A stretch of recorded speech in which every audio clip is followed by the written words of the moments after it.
Dobar dan, dobrodošli u recepturu.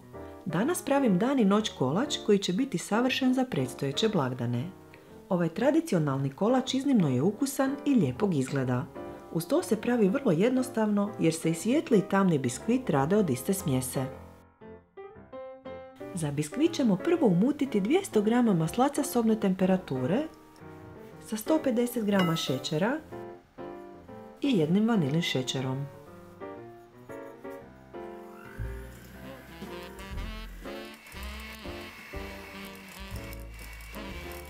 Zatim dodajem 5 žumanjaka, pa ćemo sve opet pijenasto umutiti.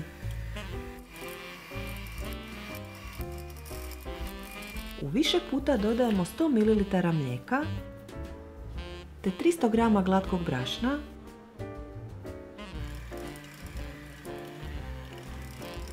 i svaki put treba izmiksati smjesu.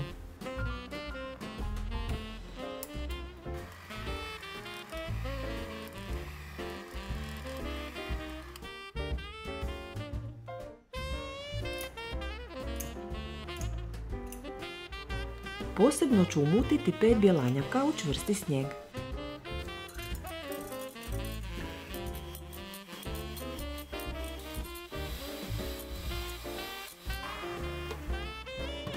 I njih u više puta dodajemo u žutu smjesu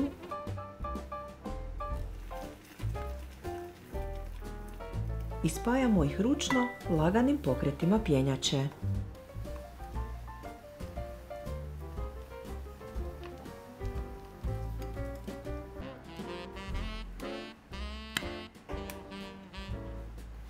Zatim smjesu treba podijeliti na 2 jednaka dijela.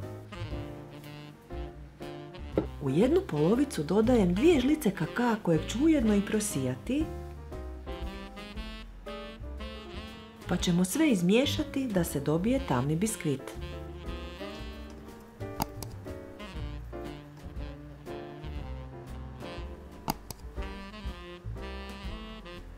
U protvan za pečenje prvo ću prebaciti svijetlu smjesu.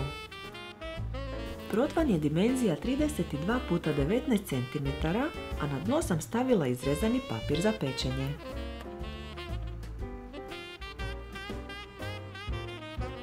Sve ću nanijeti do rubova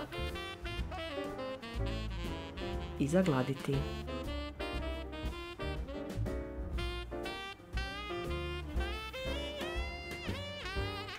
Biskvit se peče u zagrijanoj pečnici na 180 stupnjeva 15 minuta. Kad je biskvit pečen, ostavite ga par minuta da se prohladi, pa ga izvadite iz protvana i maknite papir za pečenje. Na dno protvana stavila sam novi papir za pečenje, pa ću sada prebaciti tamnu smjesu za biskvit, pa i nju razmazati do rubova i zagladiti.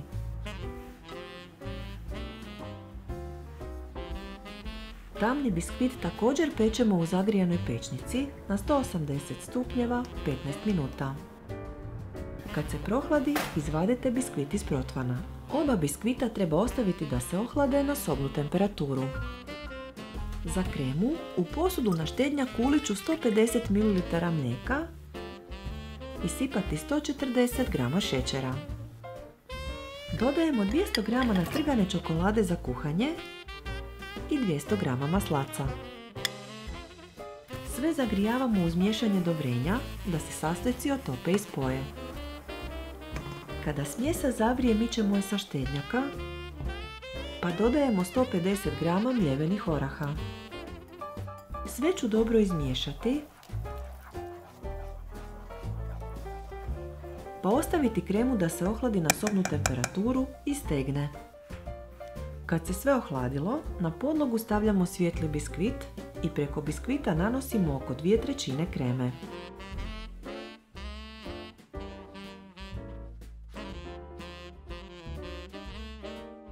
Kremu ću poravnati i zagladiti do rubova. Zatim stavljamo tamni biskvit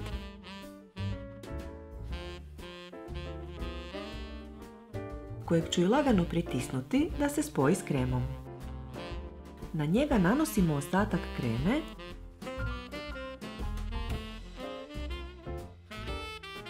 pa ću i nju zagladiti.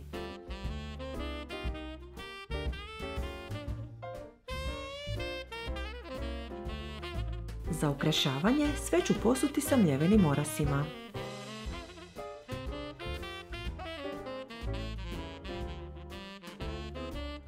Kolač treba dobro ohladiti preko noći prije rezanja i posluživanja.